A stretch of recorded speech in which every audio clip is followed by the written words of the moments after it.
Welcome.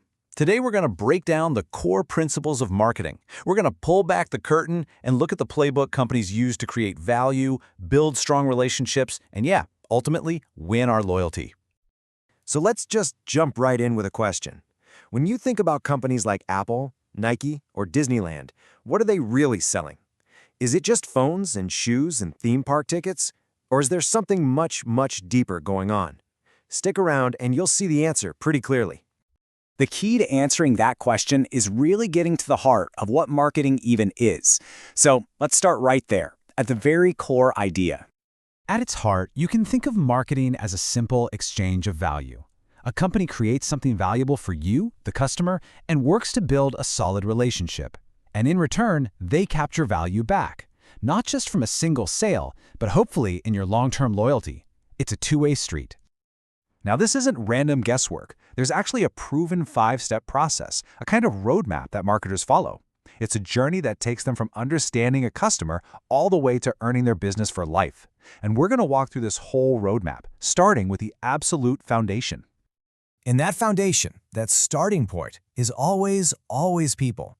It all begins with understanding what customers actually need, what really drives them to make the decisions they do. Okay, so let's get really specific here for a second. You hear these 3 words all the time: a need, a want, and a demand. But are they the same thing? Well, in the world of marketing, the difference between them is absolutely everything. So here's how it breaks down. A need is that basic, fundamental thing, right? Like, I need food. It's a biological requirement. A want is how your personality or your culture shapes that need. You don't just want food, you decide, I want pizza. And then, demand. Well, that's the magic moment when your want is backed up by your ability to buy. It's when you say, okay, I'm ordering that pizza right now. And companies try to satisfy all these needs and wants with what we call market offerings. Now, this isn't just a physical product like the phone Apple sells. It could be a service. Think about your online banking app. Or it could be an entire unforgettable experience, like that trip to Disneyland. So how do we choose between all these different offerings? Well, whether we know it or not, we are constantly doing this little bit of math in our heads. We're weighing the benefits we get, like the quality, the features, the brand's reputation, against all the costs. And that's not just the price tag, it's also our time and our effort.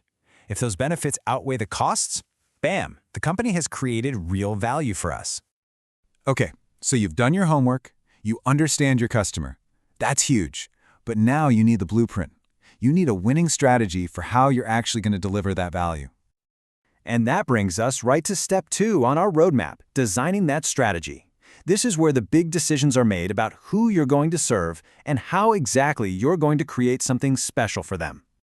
Let's be real, you can't be everyone to everyone. It just doesn't work. So the first smart move is something called market segmentation. It's basically just dividing that huge broad market into smaller, more manageable groups based on things like age or income or lifestyle. So once you've picked your target group, you've got another big decision. What do you want to be known for? This is called positioning, and it's really the art of owning a clear, specific, and valuable piece of real estate inside your customer's mind. And wow, when this is done right, it is just brilliant. Think about these iconic brands. You hear Volvo, you immediately think safety. You hear Nike, you think performance. Apple, you think innovation. That instant connection, that powerful association, that, my friends, is incredible positioning. But look, a strategy is really just an idea on paper. To make it real, marketers need a toolkit. So what's in that toolkit? Well, that toolkit brings us right to step 3 of our journey, constructing the actual marketing program. This is where we get tactical and use the famous 4 Ps, also known as the marketing mix. So you've got your strategy. You know who you're targeting and how you want them to think about you. The big question now is, how do you actually bring all that to life and deliver on your promise? The answer is in 4 key ingredients that you can control. First up, you've got the product. This is your core offering. It's the quality, the design, the features. It has to be something that actually meets a customer's want or need. Next, of course, is the price. This is what the customer pays, and it's a really delicate balance. You have to consider your costs, but also what the customer truly believes your product is worth. Then we have place, and this is all about access. How are you going to make it easy for customers to get your product? Is it in stores? Is it online? Is it delivered right to their door? And finally, we have promotion. This is how you talk to the world. It's the ads, the social media, the public relations, All the ways you tell your customers about your amazing product, its price, and where they can find it.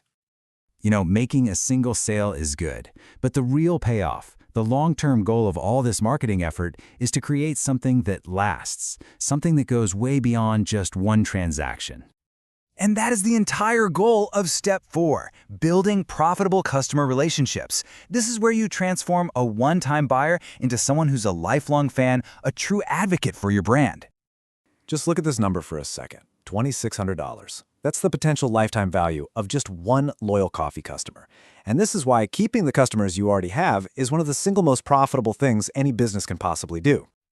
The modern tool that makes this possible is called CRM, or Customer Relationship Management. You can think of it as a smart system that helps companies keep track of every single interaction they have with their customers, all with the goal of building stronger, more loyal relationships over time.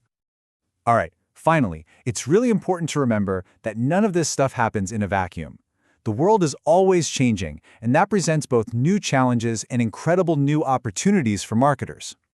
I mean, think about it. Marketers today have to navigate this incredibly complex landscape that's dominated by digital and social media, fierce global competition, and a rising demand from all of us for businesses to be both sustainable and socially responsible.